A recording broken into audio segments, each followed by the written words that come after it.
মুহাম্মদ সাল্লাল্লাহু আলাইহি সাল্লাম যারা আলো নিবে, নিজে উদ্ভাসিত হবে, নিজের চরিত্র ভালো হবে, নিজে পৃথিবীতে উন্নত হবে, নিজের একটা ভালো মান আসবে, আল্লাহ পছন্দ করবেন, ফেরেশতারা হাঁটতে হাঁটতে সালাম দিবে, এমন চরিত্রের মানুষ পৃথিবীতে হাঁটবে।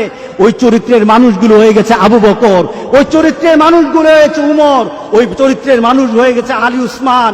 গোটা পৃথিবীর শ্রেষ্ঠতম মানুষ, যে রাসূল সাল্লাল্লাহু আলাইহি সাল্লাম বলেছেন খায়রুল কুরুনে কারনি, সবচেয়ে শ্রেষ্ঠ যুগ হয়েছে আমার যুগ, কারণ আমার থেকে প্রদীপ দিয়ে তারা আলোকিত হয়ে গেছে। আল্লাহু আকবার, আল্লাহু আকবার, আল্লাহ। আমার থেকে প্রদীপ নিয়েছে, রাসূল থেকে প্রদীপ নিয়েছে। এই প্রদীপ দিয়েছেন কে? আল্লাহ প্রদীপ দিয়েছেন, আলোকিত করেছে গোটা পৃথিবী। কিন্তু নিজের প্রদীপ থেকে কোনো আলো কমে নাই, কিয়ামত পর্যন্ত কমবে না। কেউ যদি মনে করে মরার আগে জান্নাত দেখতে চাই, শুধু একটা জিনিস, রাসূলের চরিত্রে চরিত্রবান হয়ে যেতে হবে, মরার আগে জান্নাত দেখা যাবে। কেউ যদি মনে করে আমার ঘরটাকে জান্নাতের ঘর বানাবো, জান্নাতে যাওয়ার আগে আমার ঘরটাকে জান্নাত বানাবো, অন্য কোনো জিনিসের দরকার নাই, শুধু রাসূল সাল্লাল্লাহু আলাইহি সাল্লামের ঘরের নীতি আপনার ঘরে ঢুকলে আপনার ঘর জান্নাত। আপনি যদি মনে করেন আপনার সন্তানকে আপনি এমন ভাবে রেখে যেতে চান, ওই সন্তানের দিকে তাকালে মনে হয় আপনার মৃত্যুর পর আপনার সন্তান আপনার জন্য দোয়া করবে, আর এই সন্তান আল্লাহর কাছে দোয়া যখন করবে আল্লাহ কবুল করে নিবে। এমন সন্তান যদি আপনি বানাতে চান, শুধু একটাই দরকার, মুহাম্মদ সাল্লাল্লাহু আলাইহি সাল্লাম যেভাবে সন্তান বড় করতে বলেছেন শুধু ওইভাবে বড় করেন। মুহাম্মদুর রাসূলুল্লাহ সাল্লাল্লাহু আলাইহি সাল্লাম ওনার চরিত্র দিয়ে গোটা পৃথিবীকে এমন অবস্থায় নিয়ে গেলেন।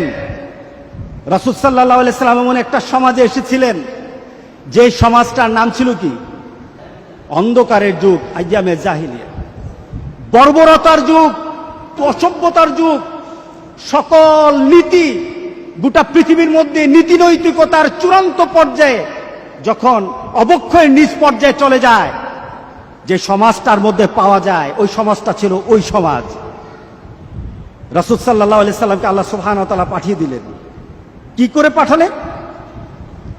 রাসূল সাল্লাল্লাহু আলাইহি সাল্লামকে আল্লাহ সুবহানাহু ওয়া তাআলা বললেন, এমন একটা চরিত্র দিলেন, আরসালাহু বিল হাক্কি বাশীরাও ওয়া নাযীরা ওয়া দাঈয়ান ইলাল্লাহি বিইযনিহি ওয়া সিরাজাম মুনীরা।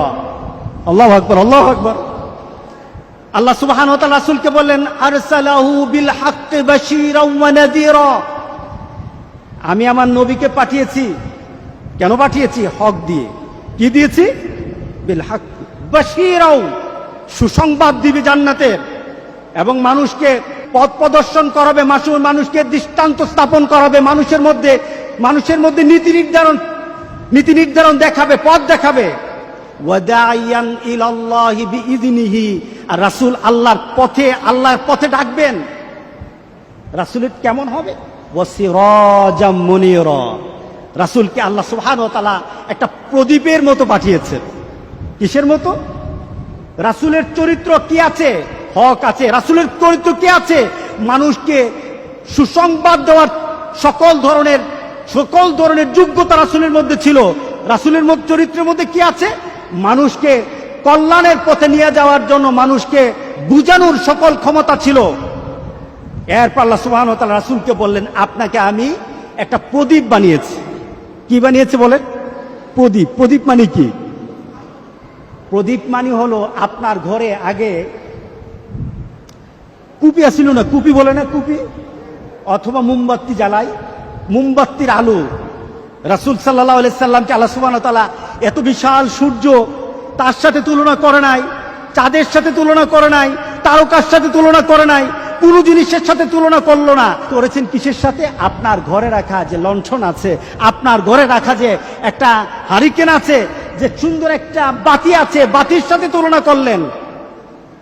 তুলনার পেছনে কারণটা কি? কারণটা হলো, সূর্য পৃথিবীতে দ্বিতীয় কোনো সূর্য বানাতে পারবে না, চাঁদ পৃথিবীতে দ্বিতীয় কোনো চাঁদ বানাতে পারবে না, চাঁদ সৃষ্টি করতে পারবে না। কিন্তু মুহাম্মদুর রাসূলুল্লাহ সাল্লাল্লাহু আলাইহি সাল্লামের চরিত্র এমন চরিত্র, যেই চরিত্রের গুণে কেউ যদি গুণান্বিত হয়ে যায়, রাসূল যেমন আলোকিত প্রদীপ, এমন আলোকিত পৃথিবীতে লক্ষ কোটি মানুষ হবে, এই প্রদীপের আলো কমবে না, গোটা পৃথিবীর আলো নেওয়ার ক্ষেত্রে কোনো ধরনের কমতিও হবে না। আল্লাহু আকবার, আল্লাহু আকবার বলি। অর্থাৎ রাসূলের প্রদীপ কমবে না। আপনার বাড়িতে যে মোমের বাতি আছে, মোমের বাতি থেকে যদি গ্রামের সবাই আপনার কাছে এসে বলে, ভাই আমার মোমের মাঝে বাতি নেই, আলো নেই, আগুন নেই, তোমার মুখ থেকে একটু আগুন নেব, আপনি কি বলবেন? বাইরে ভাই কয়েকজনে নিবি, আমার আলোটা নিভে যাবে, এমন হবে নাকি? গোটা বাংলাদেশ যদি আপনার প্রদীপ থেকে আলো নেয়, আপনার বাতি থেকে আলো দেয়, আলো কমবে? গোটা পৃথিবী নিলে কমবে? গোটা পৃথিবী নিলেও কমবে না।